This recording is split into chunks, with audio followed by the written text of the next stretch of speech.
The silence of Martin Reynolds' New York penthouse was shattered by the sudden wail of security alarms.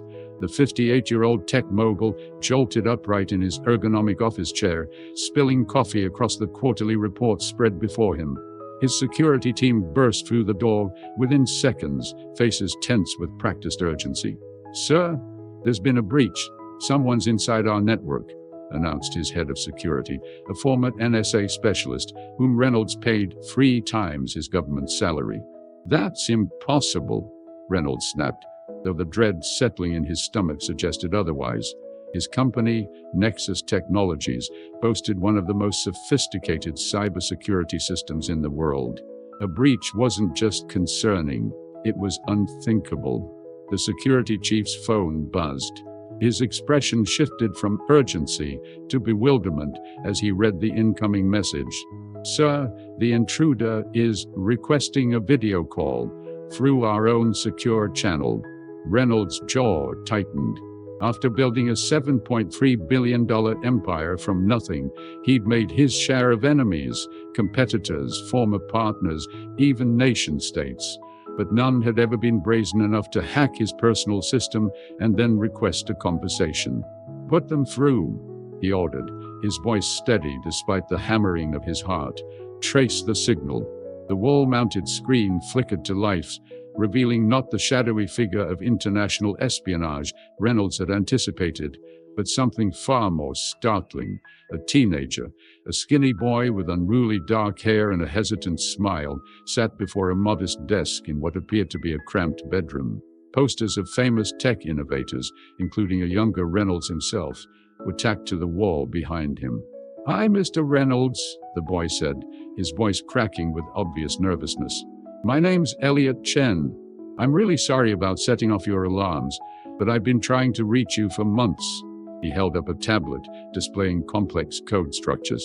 "I found 17 vulnerabilities in your primary security architecture. I just wanted to show you my resume. My name is Theo Teller, and if this introduction has already sparked your curiosity, leave your like to follow the unfolding of this extraordinary journey. Have you ever taken a risk that changed everything? Subscribe now to the channel and share in the comments what was the boldest move you've ever made to achieve a dream, just like our young protagonist is doing right now. Tell me also which city you're watching this story from. Each message and subscription gives me strength to bring more stories that will stir your emotions. For Martin Reynolds, the world seemed to tilt on its axis. The security team behind him tensed, awaiting orders, but the billionaire found himself paralyzed by an unexpected emotion: recognition. Not of the boy himself, but of something in those determined eyes that struck a forgotten chord. "Everyone out," Reynolds ordered his team without taking his eyes off the screen. "Except you," he pointed to his security chief. "Stay and keep tracing." When the room had cleared, Reynolds leaned forward. "You realize what you've done constitutes several federal crimes, right?" The boy, Eliot, swallowed hard but didn't flinch. "Yes, sir. But sometimes you have to take extraordinary risks for extraordinary opportunities." Reynolds almost laughed. Those were his own words, from a commencement speech he'd given at MIT 3 years earlier. "I've applied for your internship program 7 times, Eliot continued, his words tumbling out faster now. "I've sent 23 applications to different departments. I even camped outside your Chicago office for 2 days before security removed me. Nobody would look at my work, because I'm 16 and haven't finished high school." The security chief whispered, "Sir, he's broadcasting from Queens. We have his exact location." Reynolds held up a hand, silencing him. There was something about this kid, a raw, desperate brilliance that reminded him of himself 30 years ago, before the billions, before the empire, before the loneliness that came with both. "What makes you think I won't call the FBI right now?" Reynolds asked, his voice deliberately harsh. Eliot's confidence faltered visibly, but he recovered with remarkable speed. "Because you started the same way, sir. Your biography says you broke into IBM's systems when you were 17 just to prove you could fix their database vulnerability." The boy paused, then added quietly, And because deep down, you know talent matters more than credentials. Reynolds leaned back in his chair, studying the young hacker with narrowed eyes. The boldness of the intrusion was infuriating, but the kid's technical skills were undeniable. Breaking through Nexus Technologies' defenses was a feat that seasoned cybercriminals and state-sponsored hackers had failed to accomplish. "Show me these vulnerabilities you claim to have found," Reynolds demanded, his tone clipped and professional. Eliot nodded eagerly, his fingers flying across his keyboard. Within seconds, Reynolds' private screen split to display a series of diagrams and code segments, each highlighting critical weak points in Nexus's security architecture. Reynolds' security chief leaned forward, disbelief etched across his features. That's not possible. The kid found the Peterson backdoor. We've had a team working on that for months." The billionaire remained expressionless, though inwardly, his mind raced. The boy hadn't just found one or two lucky breaks in the system. He'd systematically mapped exploits that Reynolds' top-paid security team had missed, or worse, ignored. "Why not just send this analysis through proper channels?" Reynolds asked, though he already knew the answer. Eliot's eyes flashed with frustration. "I tried, sir, for over a year. Your HR department has an automatic rejection filter for applicants without college degrees. Your security team never responds to vulnerability reports from unknown sources." He hesitated, then added, "And your executive office deletes emails from domains they don't recognize." Ugh. The accusation hung in the air, uncomfortably accurate. Reynolds had built his company to be efficient and impenetrable, and in doing so, had created walls that kept out not just threats, but also opportunities, like this brilliant, desperate kid. "You realize," Reynolds said slowly, "that in the corporate world, this approach would get you blacklisted, not hired." Eliot's shoulders slumped slightly, but his gaze remained steady. "I know the risk I'm taking, Mr. Reynolds. But sometimes conventional paths aren't available to everyone." There was something in his voice, a weariness beyond his years. Reynolds' curiosity piqued. "What do you mean by that?" The boy hesitated, clearly uncomfortable with shifting the conversation from technical prowess to personal circumstances. "My mom works double shifts as a nurse. We live in a one-bedroom apartment in Queens. I sleep in what used to be a walk-in closet." He gestured to the cramped space around him. "I taught myself programming on a salvaged laptop I rebuilt from parts. Every coding competition I've won, every certification I've earned, they've all been between helping mom with bills and taking care of my sister when mom's working." The raw honesty struck Reynolds with unexpected force. His own privileged background, prep schools, an Ivy League education, and family connections had opened doors that remained firmly closed to kids like Eliot, regardless of their talent. "If I'd followed conventional paths, sir," Eliot continued, his voice stronger now, "I'd be stocking shelves somewhere right now, instead of talking to you. I couldn't afford to wait 4 years for a degree before someone would look at my work." Reynolds found himself momentarily speechless. The boy's actions were reckless, even criminal, yet the motivation behind them spoke to a determination that couldn't be taught in any classroom. "Mr. Reynolds," Eliot said, leaning forward, intensity radiating from his young face, "I'm not asking for charity. I'm not even asking for a job anymore. I just want 5 minutes to show you what I can do. If you're not impressed, you can call the FBI yourselves." The security chief shifted uncomfortably. "Sir, the authorities are on standby. Your call." Reynolds raised a hand, silencing him without taking his eyes off the screen. Something stirred in his memory. The hunger he'd felt at Eliot's age, the burning need to prove himself in a world that judged him by his background rather than his abilities. Somewhere along the way, that hungry young man had been replaced by a cautious executive who followed protocols and proper channels. "You've already shown me what you can do," Reynolds said finally. "You breached what was supposed to be an impenetrable system." Eliot's face fell. "So you're calling the police?" Reynolds allowed himself a small smile. "No, I'm sending a car to Queens. Be ready in 30 minutes. You and I are going to have a longer conversation, in person." The shock on the boy's face was genuine. Really? But why? Reynolds glanced at the framed magazine covers on his wall. Forbes, Fortune, Time, all celebrating his business acumen and technological innovations. None of them captured the emptiness that had settled in his chest over the years, the growing sensation that somewhere along his journey to the top, he'd lost something essential. Because, Reynolds said, surprising himself with his candor, sometimes we need someone to break through our defenses, to remind us of who we really are. The sleek, black Nexus corporate car pulled up to the curb of a modest apartment building in Queens. Reynolds watched through the tinted window as Eliot emerged from the entrance, looking simultaneously terrified and exhilarated. The boy wore what was clearly his best outfit, khaki pants slightly too short at the ankles, and a button-up shirt that had seen better days. He clutched a battered laptop bag to his chest, like a shield. "Are you sure about this, sir?" asked Harrison, Reynolds' head of security, who sat beside him in the back seat. "The kid committed multiple federal offenses this morning."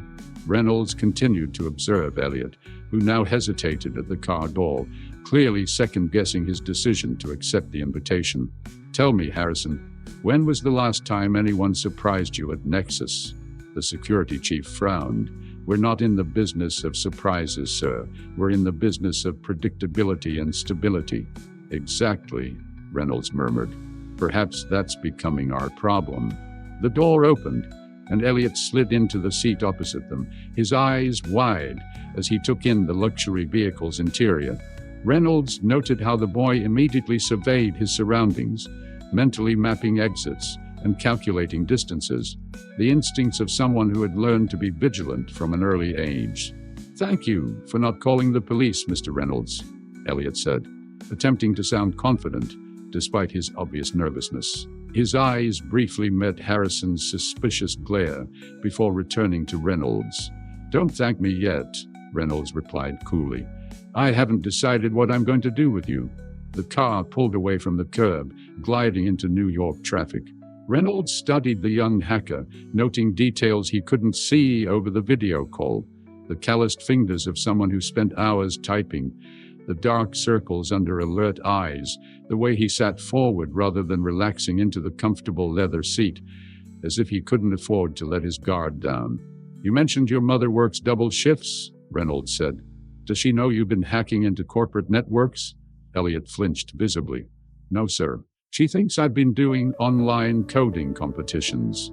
He hesitated before adding, "She'd be disappointed. She always says we have to be twice as honest as everyone else because we can't afford good lawyers." The candid response surprised a laugh out of Reynolds. "Smart woman. The smartest," Eliot agreed, a flash of pride momentarily overcoming his nervousness. "She emigrated from Taiwan with nothing but 2 suitcases and a nursing degree, worked 70-hour weeks to give me and my sister opportunities." His expression darkened slightly. "That's why I couldn't wait for the traditional path. Every year I delay making real money is another year she has to work herself to exhaustion." Reynolds nodded, understanding the weight of family obligation all too well, though from a vastly different perspective. His own parents had provided him with every advantage, every connection, expectations rather than sacrifices. "Tell me more about these vulnerabilities you found," Reynolds said, gesturing for Eliot to open his laptop. For the next 20 minutes, as the car made its way through Manhattan traffic toward Nexus headquarters, Reynolds listened intently as Eliot walked him through sophisticated security weaknesses that should have been impossible for an outsider to discover. The boy's explanations were precise, thoughtful, and refreshingly direct, devoid of the corporate jargon Reynolds had grown accustomed to from his executive team. Harrison remained skeptical, occasionally interrupting with pointed questions designed to expose gaps in Eliot's knowledge. To Reynolds' surprise, the boy handled these challenges with remarkable poise, neither becoming defensive nor backing down. "The truth is," Eliot explained, pointing to a particularly complex section of code, "your team keeps building more sophisticated locks while ignoring that the door itself has structural weaknesses. It's elegant engineering on top of fundamental design flaws." Harrison bristled, but Reynolds held up a hand, silencing his security chief's objection. Go on. Your network prioritizes accessibility for authorized users over true compartmentalization, Eliot continued. Once I found my way past the authentication systems, I had surprisingly broad access. That's not how zero-trust architecture is supposed to work. Reynolds leaned forward, genuinely intrigued. And how would you redesign it? Eliot's face lit up with enthusiasm, his earlier nervousness forgotten as he launched into a detailed proposal that mixed theoretical approaches with pragmatic solutions. Reynolds recognized the rare combination of creative thinking and technical precision, qualities that couldn't be taught, only nurtured. As the boy spoke, Reynolds found himself pondering the strange symmetry of their meeting. 30 years ago, he'd been the young upstart, challenging established systems and forcing his way into rooms where he wasn't invited. Somewhere along the way, he'd become the gatekeeper, the builder of walls designed to keep people like his younger self out. The car pulled up to the imposing glass tower of Nexus Technologies headquarters. Eliot fell silent, mid-sentence, staring up at the building with undisguised awe. I never thought I'd actually get inside, he admitted quietly. I've walked past this building at least 50 times, trying to imagine what it was like. Reynolds studied the boy's expression, recognizing the hunger for opportunity that transcended the immediate circumstances. It wasn't just about a job or even recognition. It was about access to a world that seemed designed to exclude people like him. Well, Reynolds said, reaching for the door handle, let's see if the reality lives up to your imagination.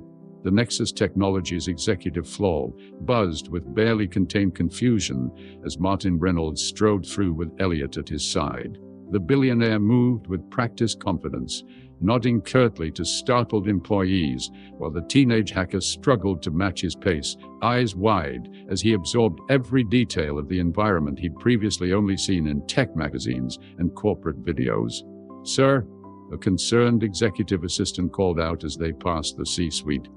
The board has been asking about the security breach. They've called an emergency meeting for... Tell them I'm handling it personally, Reynolds interrupted, without breaking stride. He guided Eliot toward a glass-walled conference room at the end of the corridor, its panoramic windows offering a breathtaking view of the Manhattan skyline. Harrison followed close behind, his expression darkening as he noticed the stares and whispers their unusual procession generated. Sir, protocol dictates that unauthorized individuals shouldn't be brought to the executive floor, especially following a... I'm well aware of protocol, Harrison. Reynolds cut him off, his tone making it clear the conversation was over. As they entered the conference room, Reynolds turned to Eliot. Wait here, don't touch anything. He gestured to Harrison to follow him into an adjoining office. Left alone, Eliot stood awkwardly in the center of the room, afraid to even sit down. Through the glass walls, he could see Reynolds engaged in intense conversation with his security chief. Though he couldn't hear their words, the body language told a clear story. Harrison objecting vehemently, Reynolds remaining firm. Finally, the security chief departed with obvious reluctance, casting one last suspicious glance at Eliot before disappearing down the corridor. Reynolds returned, closing the door behind him. Harrison is concerned that I've lost my mind, he said dryly, settling into a chair at the head of the conference table. He may have a point. Eliot remained standing, uncertain. Should I not be here? Sit down, Reynolds said, gesturing to a chair. As Eliot complied, the billionaire continued. The question isn't whether you should be here. It's what happens next. You've put both of us in an interesting predicament. I don't understand, Eliot said, genuine confusion crossing his features. Reynolds leaned forward. If I report what you did, your future in technology is over before it begins. No reputable company would touch you with a criminal record for cybercrime. He watched the reality of this sink in as Eliot's expression fell. On the other hand, if I don't report it, I'm essentially condoning criminal behavior and potentially exposing my company to further risk. Eliot swallowed hard. I would never use what I learned to harm your company. I just wanted a chance to be seen, Reynolds finished for him. I understand the impulse better than you might think. He tapped his fingers thoughtfully on the polished table surface. Here's what's going to happen. You're going to work with our security team to document every vulnerability you exploited and help patch them under strict supervision. Hope flickered across Eliot's face. You mean like an internship? More like community service, Reynolds corrected. You broke the law. There need to be consequences, even if they don't involve the authorities. Eliot nodded quickly. Of course. I'll do whatever you ask. When that work is complete, Reynolds continued, assuming you've been honest and thorough, we'll discuss your future. He fixed the boy with a penetrating stare. No promises beyond that. Are we clear? Crystal clear, sir. Eliot agreed, barely containing his excitement. Thank you for this opportunity. I won't let you down. Reynolds was about to respond when his phone buzzed with an incoming call. Glancing at the screen, his expression hardened. I need to take this. Stay here. He stepped out of the room, closing the door behind him. Left alone again, Eliot exhaled slowly, the full weight of the morning's events finally hitting him. He'd risked everything on a desperate gamble that should have ended in disaster. Instead, he was sitting in the executive suite of Nexus Technologies, having direct conversations with Martin Reynolds himself, the man whose biography he'd read 17 times. Through the glass walls, Eliot could see Reynolds pacing the corridor, engaged in what appeared to be a heated phone conversation. The billionaire's expression had transformed from the measured calm he'd maintained throughout their interaction to something darker and more troubled. Have you ever wondered what it would be like to have a second chance to reshape your destiny? If this story resonates with you, consider subscribing to our channel for more tales of unexpected opportunities and life-changing moments. Your subscription is what makes these stories possible, and I'm grateful for each one of you who joins our community of listeners and dreamers. When Reynolds returned minutes later, something had shifted in his demeanor. The controlled corporate facade had cracked, revealing glimpses of tension around his eyes and mouth. Change of plans, he said abruptly. We need to move faster than I anticipated.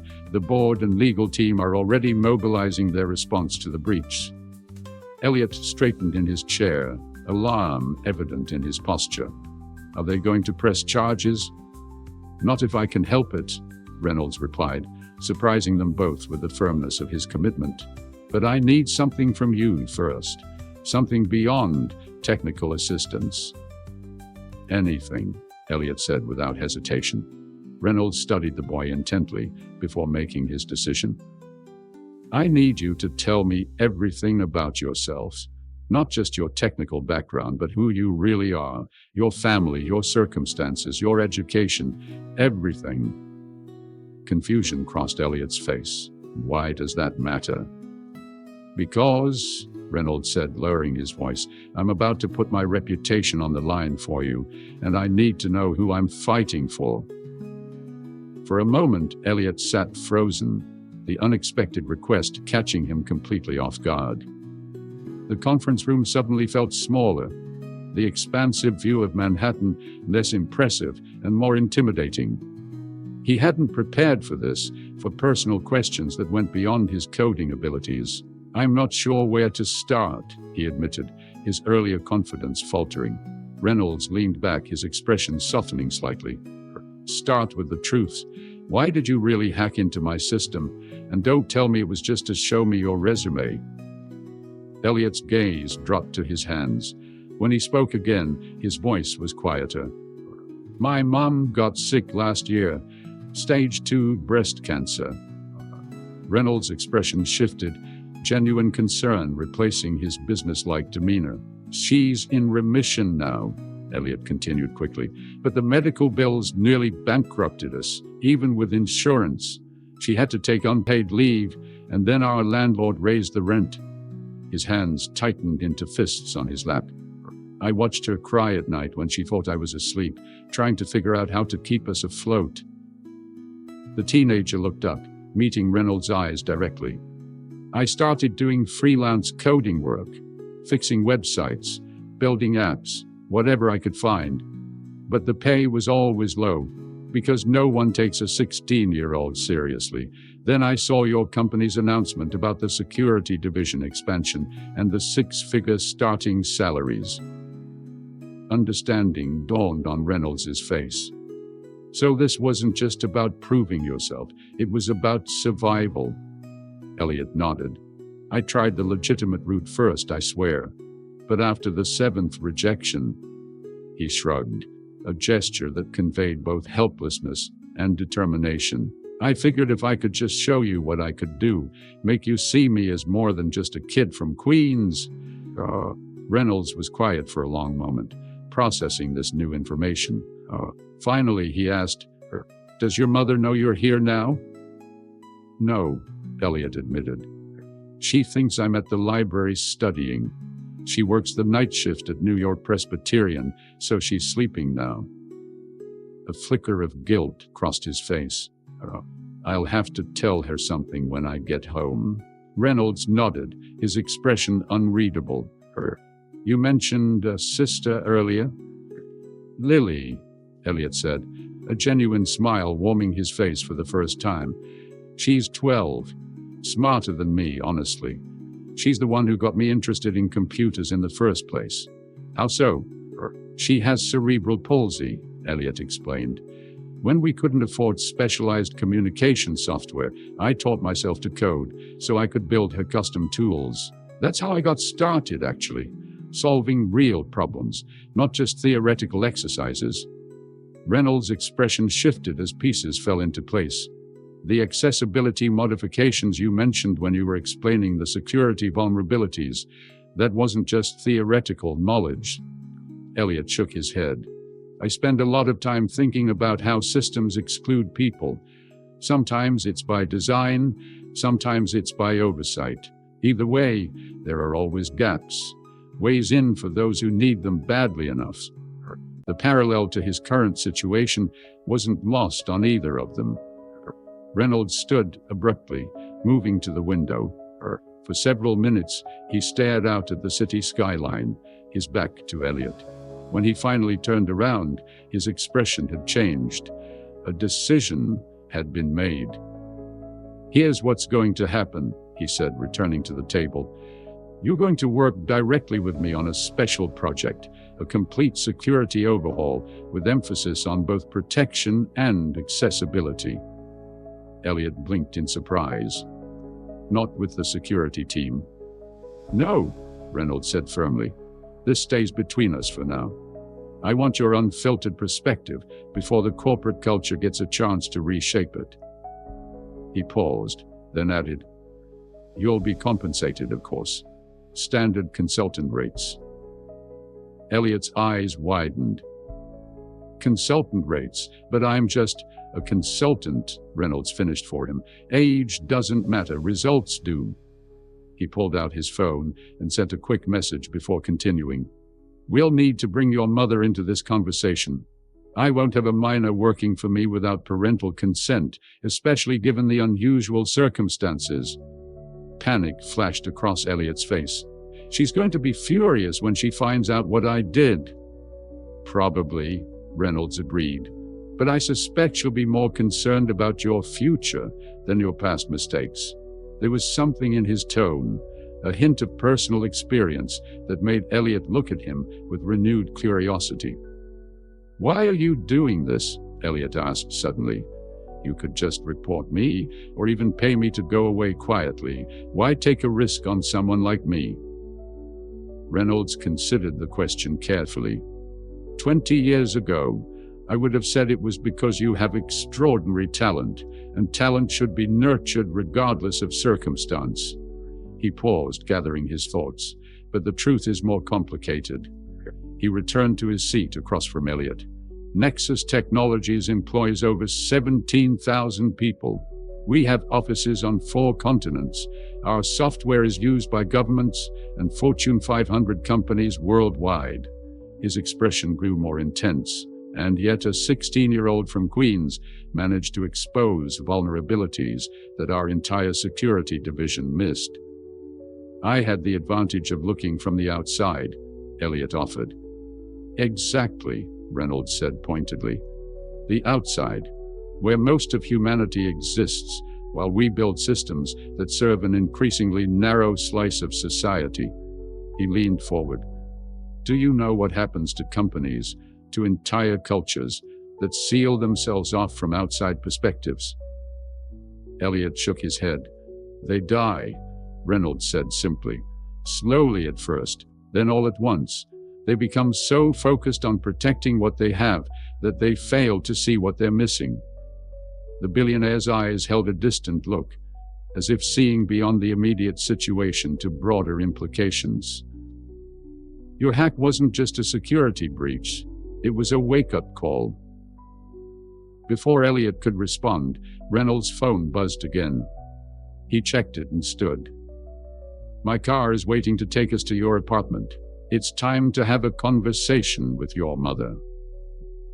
As they walked toward the elevator, Reynolds placed a hand briefly on Eliot's shoulder. For what it's worth, I think she'll be proud of you, once she gets past the initial shock. Eliot looked up at him skeptically. How can you know that? Reynolds offered a rare smile. Because despite your unorthodox methods, you did what you did for your family. That kind of loyalty is something I've come to recognize as invaluable, in business and in life. The apartment was exactly as Reynolds had imagined from Eliot's description, small, meticulously maintained despite its age, and filled with evidence of a family that prioritized education over comfort. Bookshelves lined every available wall space, and a makeshift study area had been carved out of the tiny living room, complete with a refurbished desktop computer that Reynolds recognized as being at least 8 years old. Chen, Eliot's mother, sat rigid on the worn couch, her nursing scrubs still on from her night shift.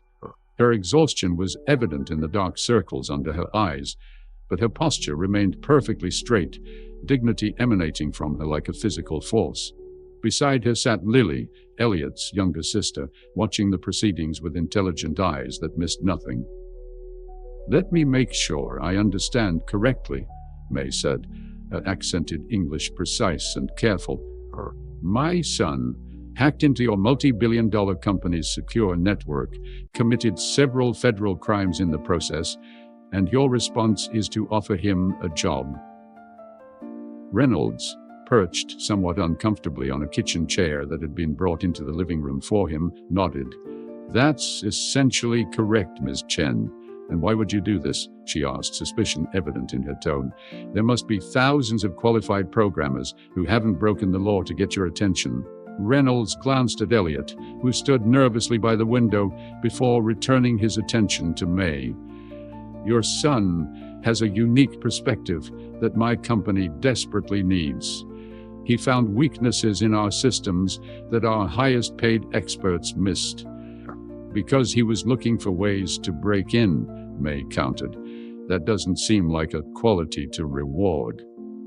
Mom, Eliot interjected, Mr. Reynolds is trying to help us. By encouraging criminal behavior? She shot back, though her anger seemed directed more at the situation than at her son. We don't need charity, Eliot. We've always managed on our own. At this, Reynolds leaned forward. Ms. Chen, I can assure you this isn't charity. If anything, your son would be doing me a favor. He gestured around the modest apartment. Look at what Eliot has accomplished with limited resources. Imagine what he could do with proper support. May's expression softened slightly, maternal pride briefly overcoming her concern. He has always been resourceful. More than resourceful, Reynolds said. Brilliant. But brilliance without guidance can lead down dangerous paths. He met her gaze directly. I'm offering him direction, not just employment.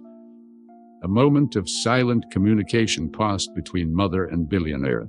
Two people from vastly different worlds finding unexpected common ground in their concern for Eliot's future. "May I say something?" Lily's voice, soft but clear, broke the tension. All eyes turned to the 12-year-old, who sat with her customized tablet on her lap. "One of Eliot's creations," Reynolds guessed. "Of course, sweetie," May said gently. "Eliot did something wrong," Lily stated matter-of-factly. "But he did it because he was trying to help us after you got sick, Mom." Her fingers moved awkwardly but deliberately across her tablet screen. "He deserves a second chance to do things the right way." May's expression crumpled slightly at her daughter's words. "Is that true, Eliot? You did this because of the medical bills?" Eliot nodded, unable to meet his mother's eyes. "I saw how worried you were. I just wanted to help." The small apartment fell silent, except for the distant sounds of Queen's traffic filtering through the windows. Reynolds watched as complicated emotions played across May's face, disappointment battling with understanding, concern with pride. "Perhaps," Reynolds suggested carefully, "we could structure this as an educational opportunity rather than just employment. Eliot clearly has extraordinary skills, but he needs guidance on how to apply them ethically." May studied him with the penetrating gaze of a woman who had survived too much to be easily swayed. "And what would you get out of this arrangement, Mr. Reynolds? Businessmen like you don't make offers without expecting something in return." The question was blunt, but Reynolds appreciated her directness. "Perspective," he answered honestly. "Your son sees vulnerabilities that my teams miss because he approaches problems from a completely different angle. That fresh perspective is invaluable." He hesitated, then decided to share more than he'd initially planned. "And I remember what it's like to have talent but no connections, to know you could contribute if someone would just open the door." He glanced around the apartment again. "Though my circumstances were quite different from Eliot's, I understand the hunger to prove oneself." Lily tapped her tablet, and a synthesized voice spoke for her. "He seems sincere, Mom." A ghost of a smile touched May's lips at her daughter's assessment. "You're usually right about people," she conceded. Turning back to Reynolds, she asked, "What exactly would this arrangement involve?" Reynolds outlined his proposal. Eliot would work remotely most days, coming into the Nexus offices twice a week after school for in-person collaboration. The work would focus initially on documenting and fixing the security vulnerabilities he'd discovered, then expand to broader projects. The compensation would be substantial but not outrageous, enough to ease their financial burden without raising eyebrows within the company. "And his education," May pressed. "I won't have him dropping out of school for this." "Education comes first," Reynolds agreed immediately. "In fact, I'd like to discuss scholarship opportunities for both Eliot and Lily. Your children have extraordinary potential, Ms. Chen. They should have extraordinary opportunities." At the mention of scholarships, May's carefully maintained composure faltered. "We don't need—" "Mum," Eliot interrupted gently. "It's okay to accept help sometimes. You've always taught us that community matters." Something shifted in May's expression, a subtle releasing of a burden she'd carried alone for too long. She straightened her shoulders and faced Reynolds with renewed determination. "If I agree to this," she said, each word measured and deliberate, "there will be conditions. His work hours will be limited, his grades must remain excellent, and at the first sign that this arrangement is harming his character or his future, it ends. Are we clear?" Reynolds nodded, respect evident in his expression. "Perfectly clear. And there will be consequences for his actions," she continued. "At home, not just at your company. Breaking the law, no matter the intention, was wrong." "I agree completely," Reynolds said. May turned to her son. Eliot, do you understand what's being offered here? This is not just an opportunity, it's a responsibility. Eliot nodded solemnly. I understand, Mom. I won't let you down. He glanced at Reynolds, adding, either of you. As the details were finalized, Reynolds found himself studying the Chen family with growing fascination. There was something here, in this tiny apartment with its second-hand furniture and walls lined with books, that had been missing from his life for years. A sense of purpose beyond profit margins and market share. A reminder of why he'd entered the technology field in the first place, to solve real problems for real people. When handshakes were exchanged and agreements reached, Reynolds prepared to leave. At the door, May pulled him aside, while Eliot showed Lily something on his computer. Mr. Reynolds, she said quietly, her dark eyes serious. My son admires you greatly. He has read your biography many times. She paused, choosing her words carefully. Please remember that your influence extends beyond technical knowledge. You will be teaching him what success truly means. The simple statement struck Reynolds with unexpected force. How long had it been since he'd considered the true meaning of success? How far had he drifted from the idealistic young man who wanted to change the world through technology? I'll remember, he promised, surprised by his own sincerity. As his driver navigated the car back toward Manhattan, Reynolds gazed at the Queens neighborhood receding behind him, his mind churning with unexpected possibilities. What had begun as a security breach had somehow evolved into something much more significant, a bridge between worlds that should never have connected.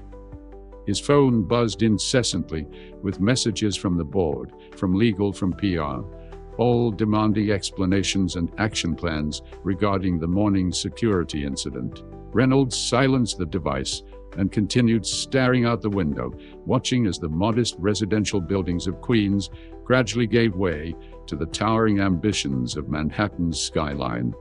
For the first time in years, Martin Reynolds felt the stirrings of something he'd almost forgotten. Hope, not for greater wealth or power, but for the possibility of meaningful impact, the kind that couldn't be measured in stock prices or market capitalization, the kind that might, just possibly, redefine what legacy truly meant. The emergency board meeting at Nexus Technologies was proceeding exactly as Reynolds had anticipated. Poorly. He sat at the head of the mahogany conference table, outwardly composed while the room erupted in predictable outrage around him. Let me make sure I understand this correctly, said Victoria Harmon, head of legal and the most visibly agitated of the board members. You not only decided not to press charges against the hacker who breached our systems, but you've hired him as a consultant, without background checks, without board approval, without even consulting the security team. Reynolds nodded calmly. That's correct. Have you lost your mind? This from James Whitaker, the 70-year-old chairman who had backed Reynolds from the beginning of his career, but now looked at him as if he'd suggested selling the company for magic beans. This teenager committed multiple federal crimes against our company. And in doing so, Reynolds countered, exposed critical vulnerabilities that our highly paid security team had missed for months, possibly years. He gestured to Harrison, who stood uncomfortably by the door. Isn't that right, Harrison? The security chief cleared his throat.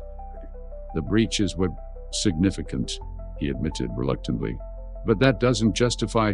Do you know what our average employee age is? Reynolds interrupted, looking around the table. 37. Our security division? 41. When was the last time any of us approached a problem without the constraints of corporate thinking? The CFO, Alan Parker, leaned forward. Martin, no one's questioning the value of fresh perspectives, but there are proper channels for bringing new talent into the organization. Internship programs, recruitment drives at top universities. all of which systematically exclude people like Eliot Chen, Reynolds finished, a 16-year-old from Queens with no formal credentials, but more raw talent than half our engineering department combined. This isn't about talent, Victoria insisted. It's about protocol and legal exposure. What happens when this kid decides to hack someone else and they trace it back to us? What happens when he leaks our proprietary information? Reynolds felt a flare of genuine anger. His name is Eliot Chen, not this kid. And he has more integrity than most people in this room. A stunned silence fell over the board. Reynolds had built his reputation on being the rational, measured counterbalance to more volatile tech CEOs. This display of emotion was unprecedented. Martin, Whitaker said, his tone softening slightly, we're just trying to understand what's happening here. This isn't like you. Reynolds took a deep breath, recalibrating. Perhaps that's precisely the problem, he said more quietly. Perhaps I've become too predictable, too risk-averse. He looked around the table at his executive team, all brilliant, all successful, all cut from remarkably similar cloth. When was the last time any of us did something truly innovative? Not iterative improvements on existing products, but something that changed the game entirely?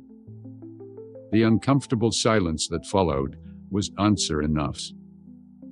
Eliot Chen represents everything we claim to value: innovation, problem-solving, determination, yet our systems were designed to keep him out.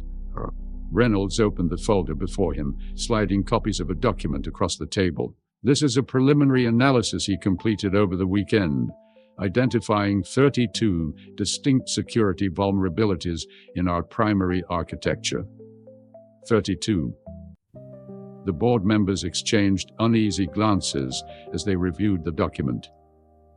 Some of these are concerning, admitted Parker, the CFO, his financial caution temporarily overridden by his engineering background. This authentication bypass in particular, if a state actor had found this instead of a teenager. Exactly, Reynolds said, seizing the opening. We got lucky. Instead of a malicious attack, we got a wake-up call. He closed his folder decisively. I didn't bring this to the board as a request for permission. The decision is made. I brought this to you as a courtesy and as an opportunity for Nexus to reevaluate how we identify and nurture talent. Victoria wasn't ready to concede. The legal exposure remains significant. At minimum, we need him to sign comprehensive NDAs, intellectual property agreements, already done, Reynolds interrupted, along with a structured mentorship program that includes ethics training and compliance education. He allowed himself a small smile. His mother insisted on it, actually. This detail seemed to catch the board off guard. Several members exchanged looks that suggested a slight shift in perception. You've met his family? Whitaker asked, his tone indicating he found this the most surprising development of all. Reynolds nodded. His mother is a nurse who works double shifts. His sister has cerebral palsy. He taught himself programming to build assistive technology for her when they couldn't afford commercial solutions. He let this sink in before continuing. This is a young man who hacked one of the most secure systems in the world, not from malice or personal glory, but because he saw it as the only path forward for his family. A subtle but perceptible change rippled through the room. The narrative was shifting from security breach to human interest story, from threat to opportunity. Reynolds pressed his advantage. I'm not just bringing in a talented programmer. I'm bringing in a perspective we desperately need, someone who sees the world fundamentally differently than we do. He leaned forward, his intensity palpable. When was the last time any of us had to innovate, not for profit, but for survival? Harrison stepped forward, surprising everyone. If I may, sir. At Reynolds' nod, he continued. While I still have significant reservations about the method of recruitment, I've reviewed Chen's analysis. It's exceptional, He identified vulnerabilities that our automated systems couldn't detect because they don't think like human attackers. This endorsement from the most expected source of opposition shifted the room's energy decisively. What exactly are you proposing as a next step? Whitaker asked, his initial outrage mellowing into cautious consideration. Reynolds had prepared for this opening. A pilot program. Eliot works directly with a small team on security architecture for 3 months. After that, we evaluate results and discuss potential expansion. He looked around the table. If it fails, it's on me. If it succeeds, it could fundamentally change how we approach both security and talent acquisition. The discussion that followed was technical and pointed, but Reynolds could sense the tide turning. By the time the meeting concluded 2 hours later, he had secured tentative approval for his unorthodox plan, though with significant oversight and evaluation milestones. As the board members filed out, Whitaker remained behind, waiting until they were alone before speaking. "I've known you for 20 years, Martin," the older man said, studying him with shrewd eyes.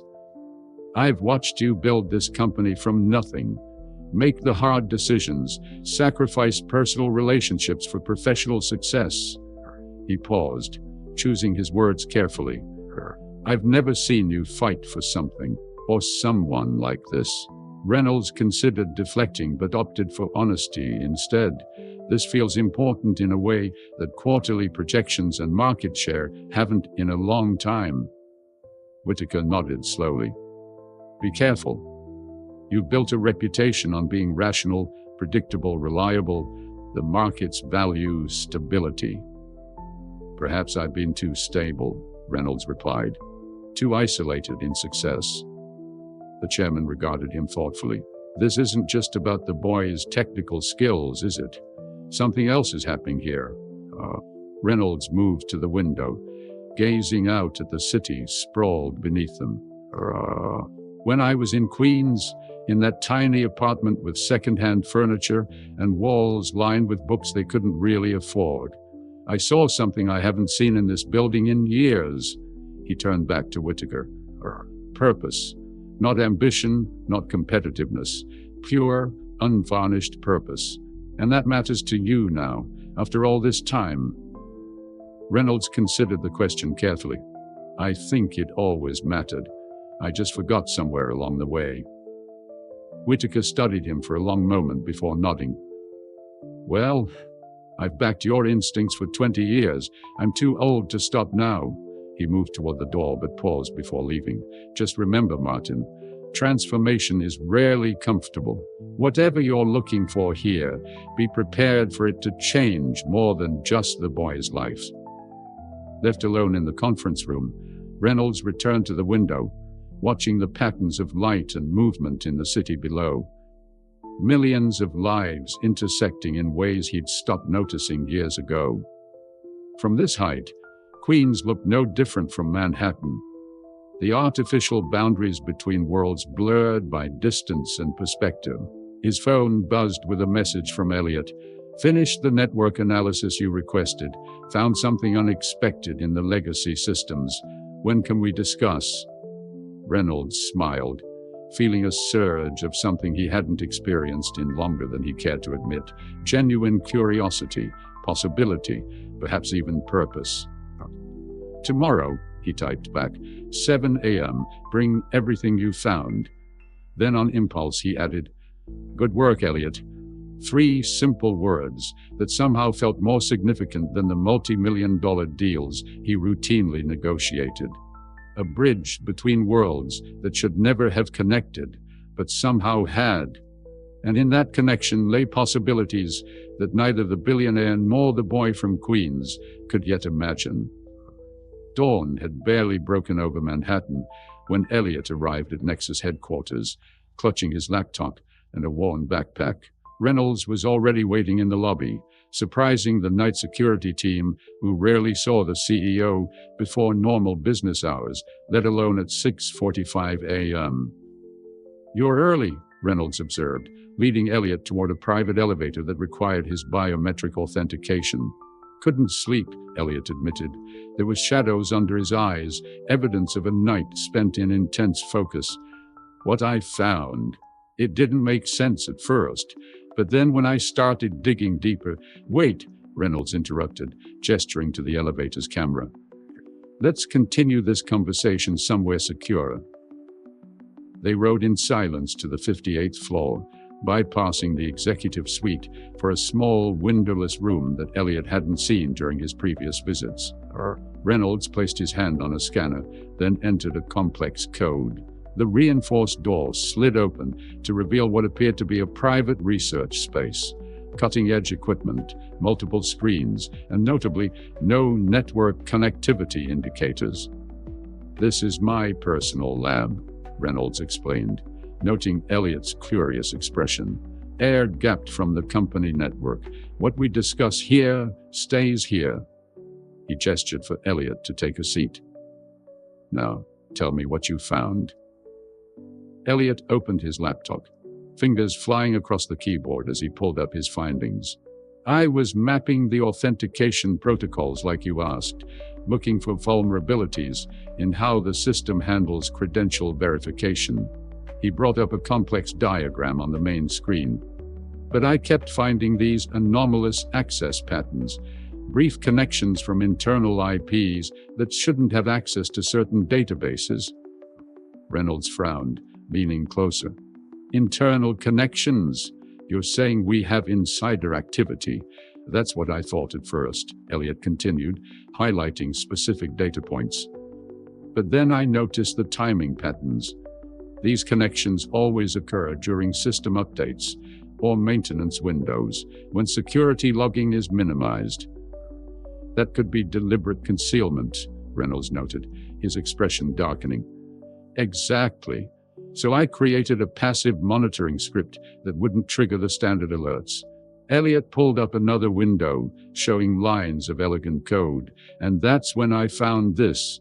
He clicked to a new screen, showing what appeared to be traffic logs with certain entries highlighted in red. "Someone has created a sophisticated backdoor into our most sensitive systems," Eliot explained, his voice tense with the significance of the discovery.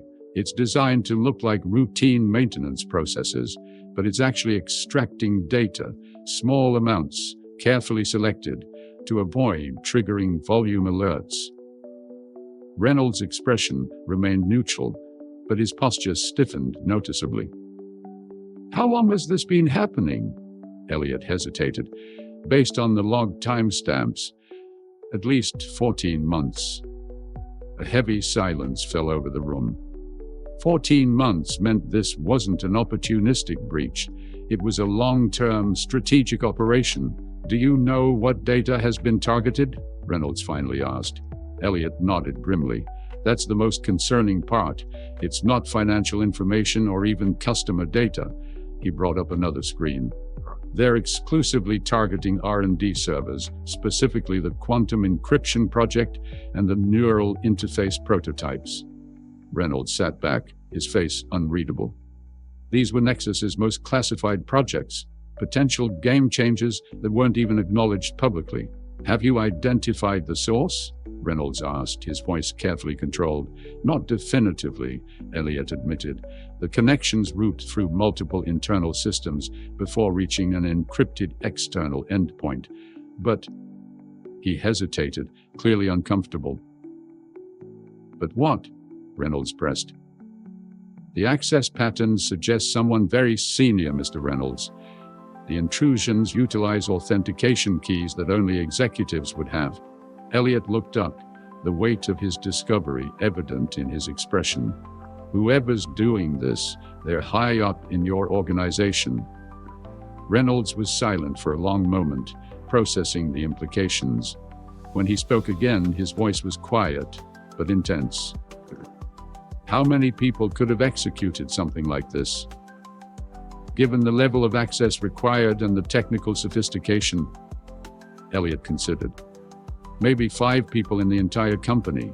And one of them is sitting in this room," Reynolds said, his expression unreadable. The statement hung in the air between them. Eliot swallowed hard, suddenly aware of how vulnerable his position was. He'd found evidence of a betrayal at the highest levels of Nexus, and now he was alone in a secure room with the CEO, who was potentially among the suspects. I didn't mean to imply, Eliot stammered. Reynolds held up a hand. Don't apologize for being thorough. That's exactly what I need right now. He stood, pacing the small room. The question is, what do we do with this information? Shouldn't we tell the security team? Eliot asked cautiously. If there's a traitor at the executive level, we don't know who we can trust, Reynolds pointed out. Alerting security might tip off the perpetrator. Eliot frowned, thinking through the problem. We need more information before we make a move. We need to identify who's behind this. Reynolds studied him carefully. That's an enormous risk. If whoever is doing this realizes they've been discovered, they might destroy evidence or accelerate their timeline, Eliot completed the thought. Or worse. The unspoken implication hung between them. Corporate espionage at this level wasn't just about money. It could involve national security, international tensions, even physical danger. I didn't anticipate putting you in this position when I brought you on board, Reynolds said, genuine concern in his voice. Eliot straightened in his chair. I'm the one who found it. I want to help fix it. Reynolds considered the teenager before him. Brilliant, determined, but still so young. This isn't a coding challenge, Eliot. This is potentially dangerous. I understand that, Eliot replied, his expression serious beyond his years. But I also understand systems, how they work, how they break, how people exploit them. You need that perspective right now. Reynolds was silent for a long moment, weighing options, calculating risks. Finally, he came to a decision. We set a trap, he said. Create a honeypot. Something so valuable the infiltrator can't resist, but contained enough that we can track them. Eliot nodded, already considering implementation details. We could create a false breakthrough in the quantum encryption project, something that would be irresistible to steal. And embed trackers in the data itself, Reynolds continued, building on the idea. Not just network-level monitoring, but markers in the actual content that would reveal exactly where it went. I can build that, Eliot said confidently. A digital fingerprint system that's undetectable until activated. Their eyes met in a moment of shared purpose, the veteran CEO and the teenage prodigy, finding unexpected common ground in crisis. This stays between us, Reynolds emphasized. No one can know, not the board, not security, not your family, not until we know who we can trust. Eliot nodded solemnly. I understand. You'll need unfettered access to work on this, Reynolds continued, thinking through logistics. We'll create a cover project, something plausible that explains why you're spending time in secured areas. As they began sketching out their plan, Eliot realized with a mix of excitement and trepidation that he'd been drawn into something far larger and more consequential than anything he could have imagined when he'd hacked into Nexus's systems just days earlier. What had begun as a desperate attempt to get noticed had evolved into a high-stakes game with real-world implications. Hours later, as they finalized the technical details of their trap, Reynolds paused, studying Eliot with an expression the teenager couldn't quite decipher. What? Eliot asked self-consciously. I'm trying to decide if I've made a terrible mistake involving you in this, Reynolds admitted, or if you're exactly the person I needed, arriving precisely when I needed you. Maybe both, Eliot suggested with a hesitant smile. Reynolds surprised him with a genuine laugh, perhaps the first Eliot had heard from the normally serious executive. Perhaps indeed. His expression sobered. Whatever happens next, things are going to change, for both of us. As Eliot packed up his laptop, preparing to implement their plan, he was struck by the strange symmetry of their situation. The man who had everything, wealth, power, success, needed help from a boy who had almost nothing. Yet in this moment, they were equals, united by a shared challenge that transcended their disparate worlds. "Mr. Reynolds," Eliot said suddenly, pausing at the door, "why did you really give me a chance? The truths." Reynolds considered the question carefully. "Because you reminded me of something I'd forgotten," he said finally, "that the most valuable innovation happens at the edges, not the center. That comfort is the enemy of growth." He smiled slightly, "And because sometimes the most important connections in life are the ones we never saw coming." As they left the secure room, returning to the bustling reality of Nexus Technologies, both knew they had crossed a threshold. Their carefully constructed trap would either expose a traitor in their midst or place them both in the crosshairs of dangerous forces. Either way, there would be no going back to the lives they'd known before. 3 weeks had passed since the discovery of the breach, 3 weeks of meticulous planning and careful execution. Eliot had crafted an elegant digital trap, creating what appeared to be a breakthrough in Nexus's quantum encryption algorithm, one that would be irresistible to whoever was stealing the company's intellectual property. Reynolds had personally overseen its placement in the most restricted sections of the R&D database, ensuring it appeared legitimate while containing subtle markers that would reveal exactly where the stolen data went and who accessed it. Now, they waited. For Eliot, the experience had been transformative. No longer just a consultant fixing security holes, he'd become Reynolds' trusted ally in a high-stakes investigation. His days were split between regular schoolwork, his official Nexus projects, and secret meetings with Reynolds in the secure lab where they monitored their trap. At home, the changes were equally significant. The consultant fees had already allowed his mother to reduce her double shifts, giving her more time to rest and be with the family. Lily had started a specialized therapy program previously beyond their financial reach, and their apartment now had reliable internet and updated computer equipment, practical improvements that Eliot valued far more than luxuries. But the pressure of their secret operation weighed heavily on him. He couldn't tell his mother the true nature of his work with Reynolds, couldn't explain the late-night calls or the intensity that sometimes followed him home from Nexus headquarters. It was during one such late night at home, while reviewing security logs on his encrypted laptop, that Eliot noticed the first trigger. Someone had accessed the honeypot file.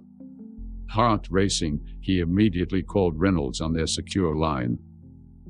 "It's happening," he said simply when the billionaire answered. "I'm at home. Meet me at the office in 30 minutes. Reynolds replied, his voice calm despite the gravity of the moment. "Use the service entrance and the freight elevator. Tell no one you're coming in." 40 minutes later, they were both hunched over monitors in Reynolds' private lab, watching as their carefully laid trap sprung. "The access is coming from inside the building," Eliot noted, pointing to the logs. "Executive floor, after hours." Reynolds' expression tightened. "Can you identify the specific terminal?" Eliot's fingers flew across the keyboard. "Working on it. They're bouncing through multiple network segments to obscure their origin." He frowned in concentration. "Wait, I've got it. Office 5823. Reynolds went very still. "You're certain?" Eliot nodded, then noticed the change in Reynolds' demeanor. "Whose office is that?" "Victoria Harmon, head of legal." The name hit Eliot like a physical blow. The same woman who had been most vocal against his hiring, who had insisted on the strictest oversight of his work with Nexus. The woman who had access to every sensitive agreement, every partnership deal, every corporate secret. "What do we do now?" Eliot asked, suddenly aware of the enormity of what they'd uncovered. Reynolds was already moving toward the door. "We confront her. Now, before she has a chance to cover her tracks or transmit what she's stolen." "Shouldn't we call security?" Eliot asked, hurrying to keep up with Reynolds' long strides. "Not yet," Reynolds said grimly. We need to understand who she's working for first. As they rode the elevator to the executive floor, Eliot felt a growing sense of dread. They were about to confront someone who had been methodically betraying Nexus for over a year, someone who had everything to lose if exposed. The executive floor was eerily quiet after hours, the usual bustle of assistants and meetings replaced by the soft hum of climate control systems and the occasional distant sound of cleaning staff. Reynolds moved with purpose toward the legal department, Eliot following close behind. Light spilled from beneath Victoria Harmon's office door, confirmation that someone was indeed inside. Reynolds paused, then knocked sharply before using his master key to open the door without waiting for a response. Victoria looked up from her computer, surprise quickly transitioning to composed professionalism. "Martin, this is unexpected." Her gaze shifted to Eliot, and a flicker of something, annoyance, concern, crossed her features. "And with your young protege, to what do I owe this late-night visit?" Reynolds closed the door behind them. "I think you know why we're here, Victoria." She leaned back in her chair, expression carefully neutral. "I'm afraid I don't." "We know about the data theft," Reynolds said flatly. "We know you've been accessing restricted R&D files and transmitting them externally. What I don't know is why or who you're working for." If Reynolds had expected shock or denial, he was disappointed. Victoria's expression remained calm, almost resigned. She glanced at Eliot. "I assume this is his discovery? Impressive." She turned back to Reynolds. "Though bringing a minor to this confrontation shows poor judgment, even for you." "Don't deflect," Reynolds warned. "We have definitive proof. The quantum encryption files you just accessed were tagged with undetectable markers. They lead directly to this office, this terminal, your authentication credentials." For a long moment, Victoria simply studied them both. Then she sighed and closed her laptop. "You've always had impeccable timing, Martin. Always knowing exactly when to make your move." She straightened in her chair. "Though in this case, you're about 2 hours too late." A chill ran down Eliot's spine at her words. "What does that mean?" he asked before he could stop himself. Victoria's gaze shifted to him, assessing. "It means, Mr. Chen, that the transaction is already complete. The data has been transferred, the payments confirmed." She turned back to Reynolds. "And it means that whatever you think you know about what's happening here is only part of the story." Reynolds stepped forward, anger finally breaking through his composed exterior. "Enough games, Victoria. 16 years you've been with this company. 16 years of trust, of building something meaningful. What could possibly be worth throwing all that away? Money, some competitor's offer." Something flashed in Victoria's eyes. Not guilt, but indignation. "Is that really what you think of me? That I'd betray everything we've built for a paycheck?"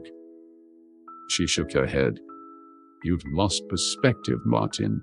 So caught up in your corporate empire that you can't even see what it's become." "Then enlighten me," Reynolds challenged. Victoria studied him for a moment, then made a decision. "The quantum encryption technology you're developing isn't just about secure communications or financial transactions. In the wrong hands, it could render all existing security protocols obsolete. Government systems, infrastructure controls, nuclear safeguards, all potentially vulnerable." "I'm well aware of the implications," Reynolds said coldly. "That's why it's secured at the highest level." "And who decides how it's used?" Victoria pressed. "You, the board, the highest bidder." She leaned forward. 2 months ago, I discovered preliminary discussions between our business development team and representatives from the Shenzhen group." Reynolds frowned. "That Chinese conglomerate? Those were just exploratory talks about cloud storage solutions." "Were they?" Victoria countered. "Because the documents I saw included detailed inquiries about implementation protocols for our quantum encryption systems in their government services division." Eliot watched Reynolds carefully, noting the subtle shift in his expression. Not guilt, but genuine surprise. You didn't know, he realized aloud. Of course he didn't know, Victoria said, her voice softening slightly. Martin has always been focused on the big picture, the technological breakthroughs. He leaves the details to others. She turned back to Reynolds. Your company has been systematically courting partnerships that would put this technology in the hands of foreign governments and military contractors. All perfectly legal, all approved through proper channels, all extraordinarily dangerous. Reynolds' expression had darkened. If that's true, the proper response would be to bring these concerns to me directly, not commit corporate espionage. I tried, Victoria said simply. 4 months ago, I raised concerns about the Shenzhen discussions. I was told they were above my pay grade and to focus on drafting the NDAs. Her gaze was steady. When conventional paths are blocked, sometimes unconventional ones become necessary. Isn't that essentially what you told the board to justify hiring your young hacker here? The parallel was uncomfortably apt. Reynolds glanced at Eliot, their shared memory of that board meeting hanging between them. Who did you give our data to? Reynolds demanded, refocusing on the immediate issue. Victoria's response was measured.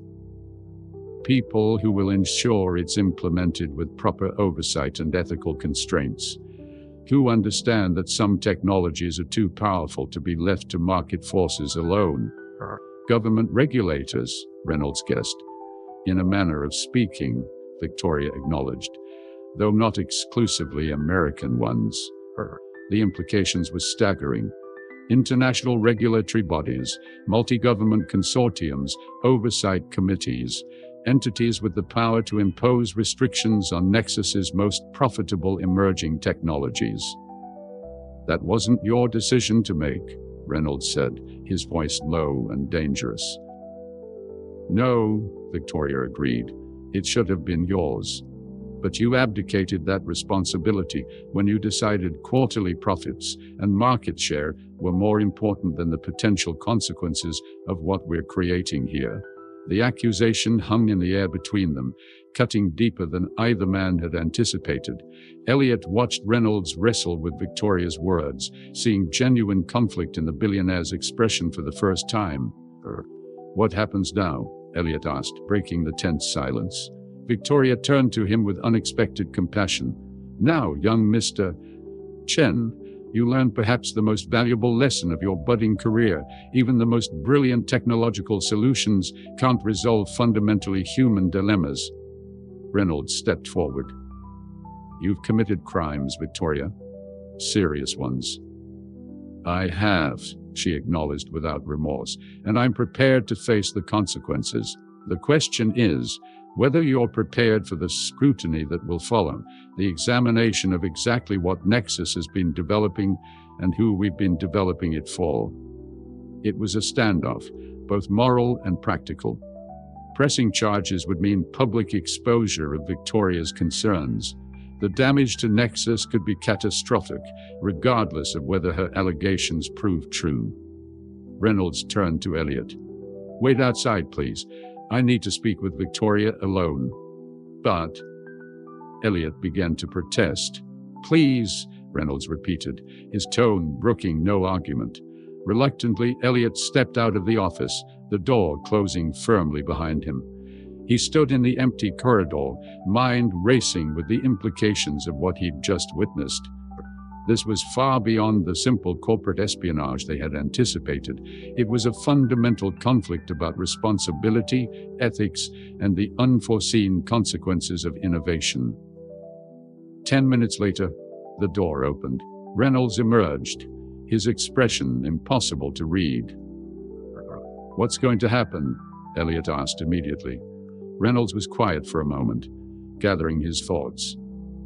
Victoria has agreed to resign, effective immediately.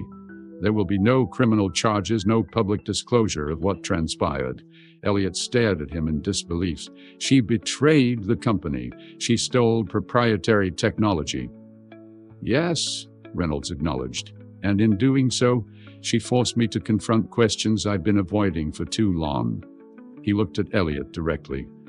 questions about responsibility, about the consequences of what we create. As they walked back toward the elevator, Reynolds continued, his voice thoughtful. You know, when I started Nexus, I had a simple vision.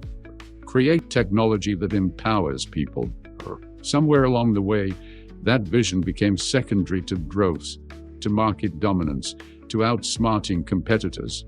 He shook his head. Victoria's methods were wrong, criminal even, but her concerns weren't unfounded. Eliot struggled to reconcile the pragmatic resolution with his sense of justice. So she just walks away, after everything she did? Not exactly, Reynolds said. Her resignation is just the beginning. Tomorrow, I'll be announcing a new ethics oversight division for Nexus, with external independent advisors reviewing all potential applications of our most sensitive technologies. He glanced at Eliot. And I'd like you to be part of it. Me? Eliot was genuinely surprised. But I'm just the person who helped me see that the most dangerous vulnerabilities aren't always in our code, Reynolds finished for him. Sometimes they're in our thinking, in our assumptions about what matters and why.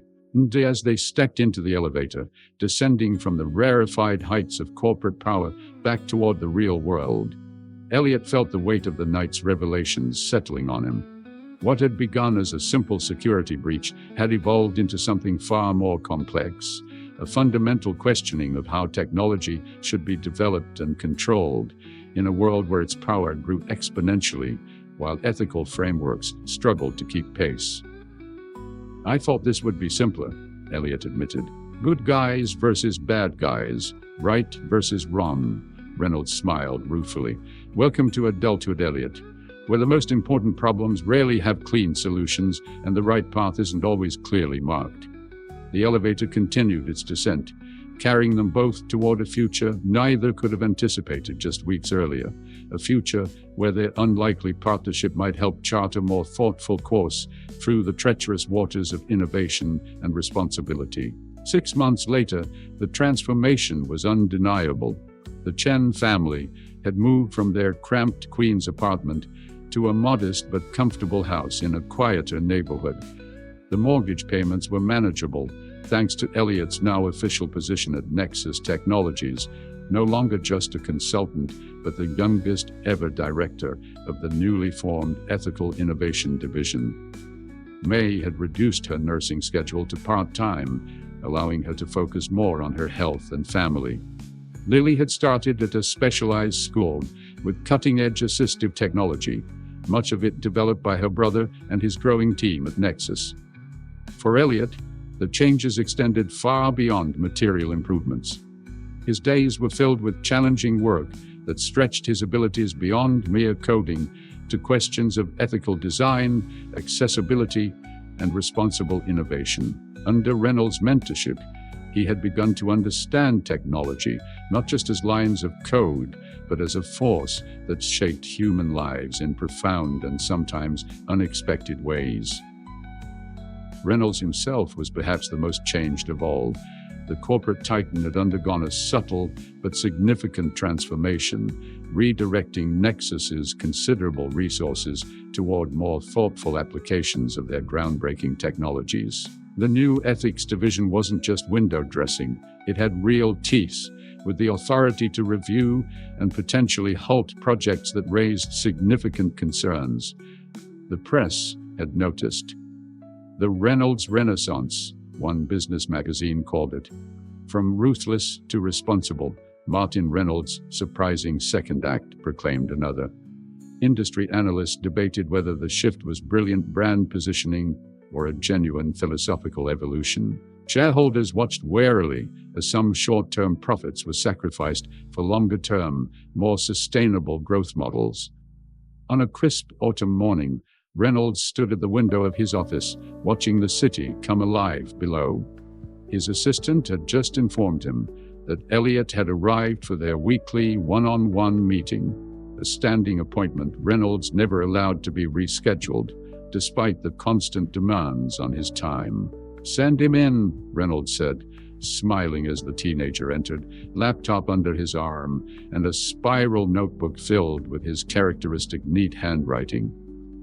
Despite his formal title and growing confidence, Eliot still carried himself with the slight awkwardness of adolescence, a reminder of just how extraordinary his journey had been. "Good morning, Mr. Reynolds," Eliot greeted him, settling into what had become his usual chair. "I've told you 100 times to call me Martin," Reynolds reminded him with good-natured exasperation. Eliot grinned. "My mother would disapprove, respecting elders and all that." Reynolds laughed, accepting the gentle ribbing about their age difference. "How is your mother, adjusting to the new schedule?" "She's great," Eliot said, genuine happiness evident in his voice. "Actually using some of her free time for herself, instead of just household tasks. She's taking a literature course at the community college, something she's wanted to do for years." Reynolds nodded, pleased. "And Lily? How's the new school working out?" "Amazing," Eliot said enthusiastically. "She's thriving. The adaptive technology program is perfect for her." His expression turned thoughtful. "Actually, that's partly what I wanted to discuss today. I've been working on an idea for expanding our assistive technology initiatives." For the next half hour, they discussed Eliot's proposal for a Nexus-funded incubator specifically focused on developing accessible technology for underserved communities. The plan was ambitious, combining technical innovation with community outreach and educational components. "You've given this a lot of thought," Reynolds observed when Eliot finished his presentation. "I have," Eliot agreed. "Because it's personal, you know? Before all this," he gestured vaguely, encompassing the luxurious office, and by extension his transformed circumstances, "we were the people who needed these solutions, but couldn't access them. Now we have the resources to change that for others." Reynolds studied him thoughtfully. "You haven't let success change your perspective." "I don't think I could if I tried," Eliot admitted. "Mom wouldn't let me." They shared a knowing smile at the mention of May Chen's formidable influence. "Besides, I know how thin the line is between where we were and where we are. One chance encounter, one decision made differently." His voice trailed off. Reynolds understood the unspoken sentiment all too well.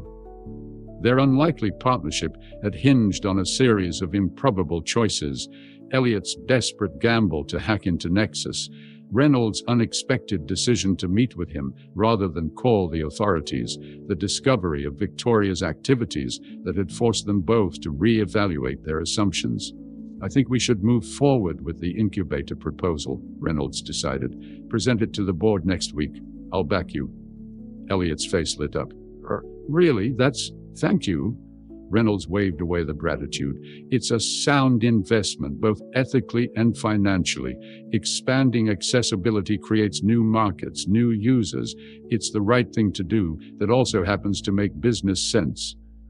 This pragmatic idealism had become the hallmark of Reynolds' new approach, finding the intersection of ethical imperatives and business opportunities, rather than treating them as opposing forces. As their meeting concluded, and Eliot gathered his materials to leave, Reynolds found himself reflecting on the strange symmetry of their relationship. He had ostensibly been the mentor, the established success guiding a promising newcomer.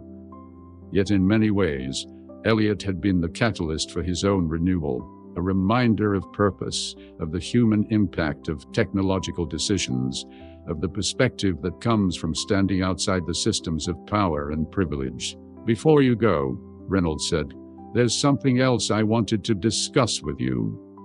Eliot paused expectantly. Reynolds hesitated, uncharacteristically uncertain. "I've been thinking about formalizing our arrangement in a different way." He moved to his desk and retrieved a folder, handing it to Eliot. "These are scholarship papers for both you and Lily. Full funding through graduate school if you choose to go that route." Eliot opened the folder, scanning the documents with widening eyes.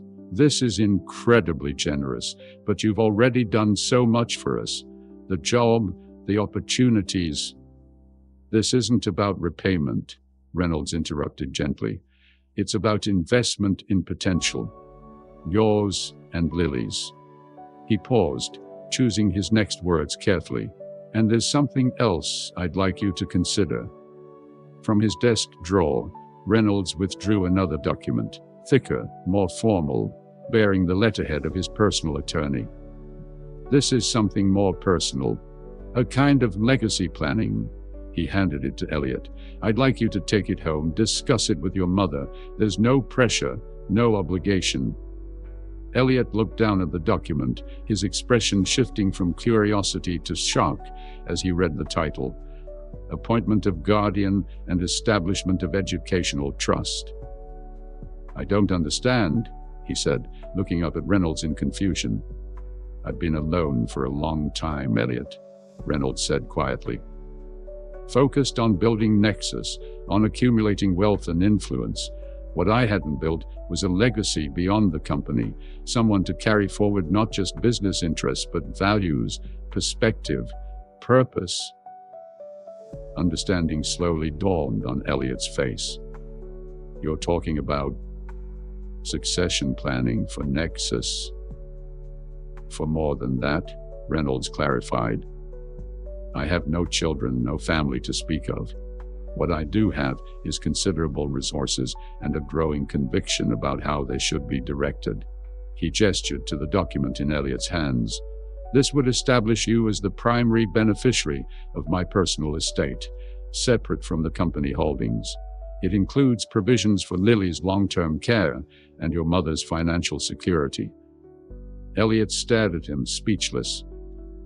It's not an immediate transfer, Reynolds continued, filling the stunned silence. Rather a structured arrangement that would engage you more deeply in my philanthropic work over time, with increasing responsibility as you mature.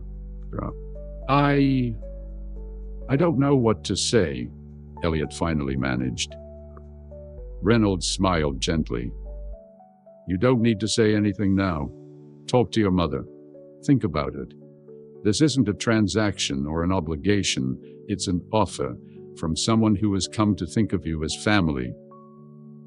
The word hung in the air between them, simple yet profound. Family, the connection neither had expected to find in their unlikely alliance. Later that evening, as Reynolds sat alone in his penthouse overlooking the city, he reflected on the extraordinary journey of the past 6 months.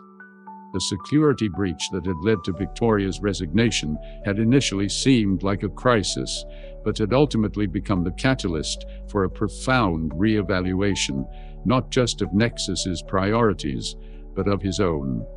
His phone buzzed with an incoming message. It was from Mei Chen, the first direct communication to him outside of their regular status updates about Eliot's work arrangements. Martin? Eliot has shown me the documents. We need to discuss this in person.